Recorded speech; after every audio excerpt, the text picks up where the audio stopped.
I'm at the Horseshoe Bend Cemetery, Horseshoe Bend, Idaho, and it's almost dark, so I'm going to have to make this short.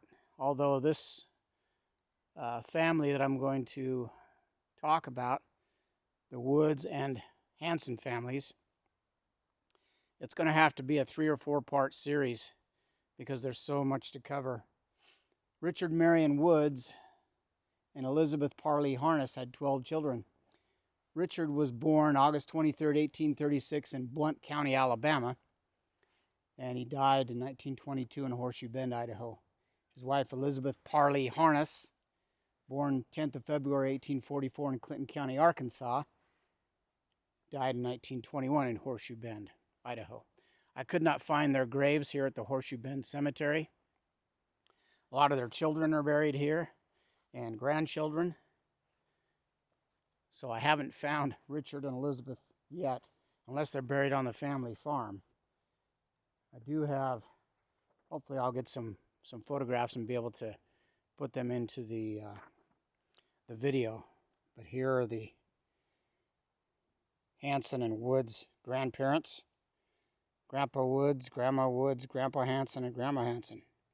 I'll be talking about them and some of their children.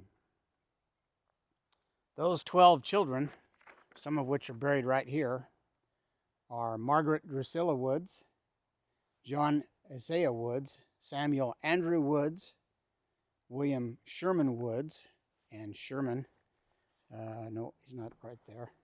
That is Sarah Arlena Woods, Mary Ann Woods, Roan Sheridan Woods.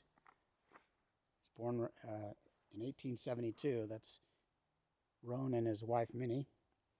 And there's Marion Clayton Woods, and this is Clayton and his wife Alma.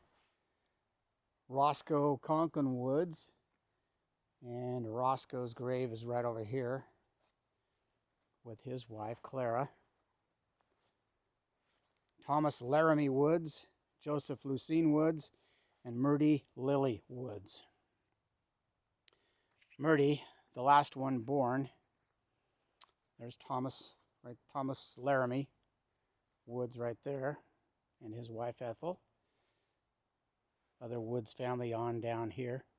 Murdy is buried clear over on the other side of the cemetery over there in those, where those trees are at, way over there on the edge of the cemetery. And we'll go over there later, probably for another video. So,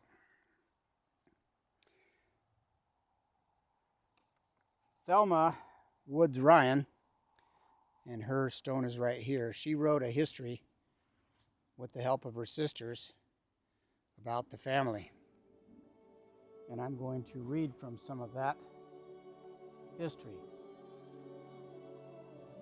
It says, our grandfather, Richard Marion Woods, was born in Blount County, Alabama in 1836.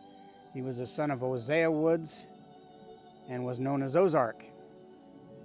It is said that there were 14 children in this family. Richard, who became a school teacher, met and married Elizabeth Parlee Harness from Clinton County, Arkansas. Elizabeth was sometimes called Betty.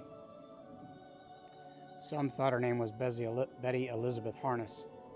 Richard fought for 5 years in the Civil War, 1861 to 1865, on the Union side. 12 of their, during this period, 3 of their 12 children were born. One of the stories was told that during this period of their lives was pretty scary. When Grandpa and other able-bodied men were away fighting, Grandma and other wives and children lived in a small village. There were only a few elderly men left with them. One day, the village was raided by bushwhackers. Fortunately, they did not kill anyone, but they did steal almost everything they had. They took their food, clothes, cows, etc. It was a long walk to get help. Luckily, they found one milk cow that the bushwhackers had missed. So they had some milk for the little ones on the way to the next village. Grandpa and the other men came home on leave shortly thereafter. They followed the bushwhackers' trail and caught 3 of them. They hung all three. Richard and Elizabeth decided to move west. They did not like the tornadoes in Arkansas. They had been told that Cove, Oregon was a good place to settle. People said they did not have tornadoes there. Our great grandfather Ozark, with the help of his brother Clem, built the wagons and for them to travel in. They were made completely by hand. In 1877, they joined a wagon train of 24 wagons in all for the long trek west. At this time, they had been blessed with 9 children, but 2 of them have died as infants. Grandma was pregnant with her 10th child. There were many hardships to endure on this trip. There were few way stations along the route where they could get repairs for the wagons and harnesses, etc. Sometimes I had to replace an oxen. Most of the stations had lice, so after they had made a stop, Grandma would de-lice all the kids.